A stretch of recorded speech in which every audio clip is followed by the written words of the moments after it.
مكناس مشجع قدام ديال مدينه مكناسي، وكنتمنى ان شاء الله هذا العام الصعود لحقاش راعينا في الهوات الحمد لله طلعنا الدوزيام سيري، ونتمنى هذا العام ان شاء الله يكون عامنا وان شاء الله يكون الخير.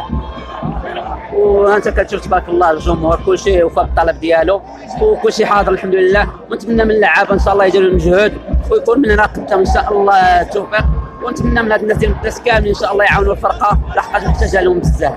وشكرا. رايك بمناسبة المباراة؟ برافو برافو.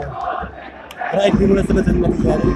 بسم الله الرحمن الرحيم. كما كتعرفوا المباراة ما كانتش سهلة، بحكم ما كنعرفوا الراسينغ البيضاوي اللي هو راه دوز واحد المدة كبيرة في القسم الوطني الثاني، وكنا عازمين احنا باش نحققوا واحد النتيجة إيجابية اللي غتخلينا نبقاو غاديين في المسار ديالنا، والحمد لله كان هذا الفوز هذا الجماهير الغفيرة هذه اللي كتجي تساندنا، وكنهني اللاعبين على هذه المجهودات اللي كيقدموها، وان شاء الله باقي الخير لقدام.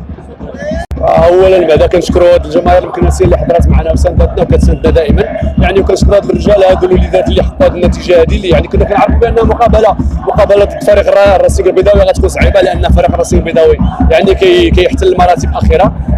الحمد لله يعني حتى واحد ما كان منتظر يعني هذا الشيء هذا كله، ولكن الحمد لله هذا مجهود ديال الله سبحانه وديال الاداره اللي كانت معنا اللي واقفه معنا يعني واللاعبين. الحمد لله تنتمناو باش يعني ان شاء الله في الدور في الشوط الثاني يكونوا احسن من هذا يعني هذا العطاء هذا، ونحققوا يعني مطلب الجماهير يعني المكناسيه ان شاء الله. نعرفوا بان البطوله يعني غتوقف لمده شهر، يعني واش هذا بالنسبه لكم عامل ايجابي ولا عامل سلبي؟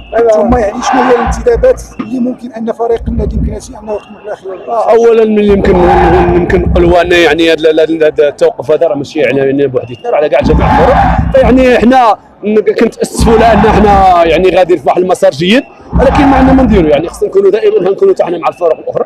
الحمد لله نتمنوا هذا التوقف هذا ما ياثرش علينا، ونرجعوا ان شاء الله بوجه احسن ان شاء الله. شكرا. بالنسبه للانتدابات يعني مازال ما عرفناش واش عندنا الحق ولا ما عندناش. شكرا. بسم الله الرحمن الرحيم.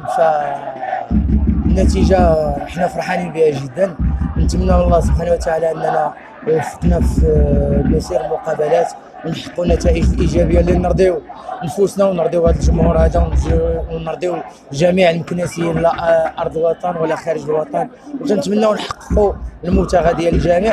ولكن حنا غاديين مقابله بمقابله، كنحاولوا ان شاء الله نحضروا بمقابله باش في الاخير نحققوا المبتغى ان شاء الله ونفرحوا مدينه مكناس. شكرا لك.